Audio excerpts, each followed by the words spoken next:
Hey everyone, thank you so much for joining me today. My name is Laura Train Mama. Today we are having a look at this story from the Thomas and Friends collection. It's Thomas and the Circus.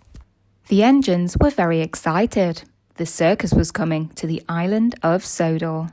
Percy was looking forward to seeing the clever dancing horses. James couldn't wait to see the funny clowns with their big shoes and bright red noses.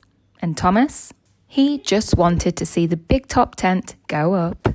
All the engines wanted to be chosen to go to the docks to collect the circus. But who would the Fat Controller ask? It was Thomas. He was excited. "But Thomas," the Fat Controller said, "if there are too many trucks for you to pull, you must share the work with the other engines." "Yes, sir, I will," said Thomas. And he steamed off happily with Annie and Clarabelle. At the docks, Cranky the Crane had loaded the circus train. There were horse boxes and costumes and people everywhere. The acrobats and clowns climbed aboard Annie, and Clarabelle carried the ringmaster and the band. Salty shunted the very long, very heavy circus train into place behind Thomas. "Need any help, matey?" Salty asked. Thomas remembered what the Fat Controller had said about sharing the work, but he wanted to pull the circus train all by himself. "No thank you, Salty," he said. "I can do it." Then Thomas took the biggest puff he could and slowly chuffed out into the countryside. Thomas wanted to do a good job, and he had to work very hard indeed. His pistons pumped and his traction rods rattled, but Thomas was so happy that he took no notice. Beep, beep. When Thomas pulled the circus train through Marin Station, he got a lovely surprise. The platforms were full of people waving and cheering. The circus performers waved back, and the band played a cheerful song. Thomas was so happy that he joined in by blowing his whistle.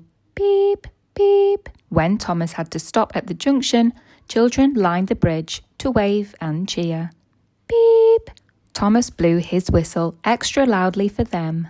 Percy chuffed alongside Thomas. He really wanted to help. "Is there anything I can take for you, Thomas?" he asked. But Thomas wanted to do everything himself. He was having too much fun on his own to accept help from Percy. "No, thank you, Percy," he said. "I'll do it on my own."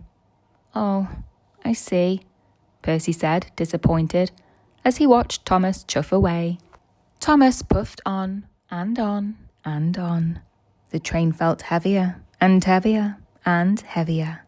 His traction rods rattled and rattled and rattled. When he stopped at a signal, James was waiting in the siding.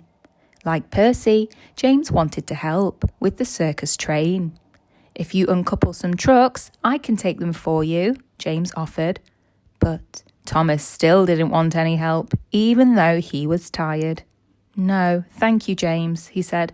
"I can do it on my own." Thomas steamed off again, but the load was heavy and his axles ached. Every puff was harder. Every chuff made him feel more and more tired. When Thomas passed through the next station, he didn't even have enough steam to whistle to the people waving from the platform. He couldn't manage even one single tiny toot. He was almost out of puff. Then, out in the countryside, creak, crack.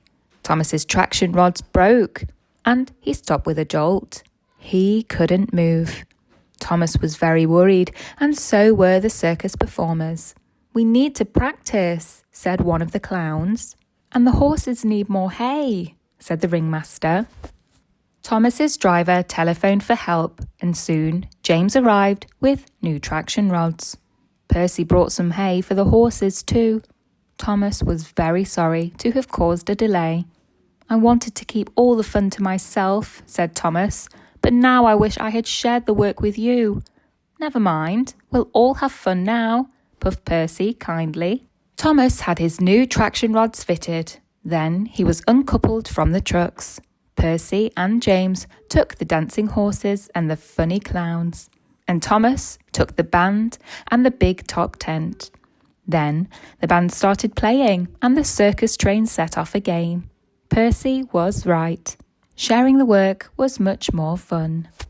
Now, when people waved and cheered, 3 engines blew their whistles. Later on, when the circus had been set up, the engines went to look at the big top tent. "Thank you for helping me," peeped Thomas to James and Percy. Sharing work is good because it makes the job easier, but sharing fun with your friends is even better. That brings us to the end of the story, Thomas and the Circus. I really hope that you enjoyed listening along with me today. And if you did, please don't forget to hit that like button, share with a friend, why not? You could even check you're subscribed if you want to be notified of future stories. And other than that, have a great day.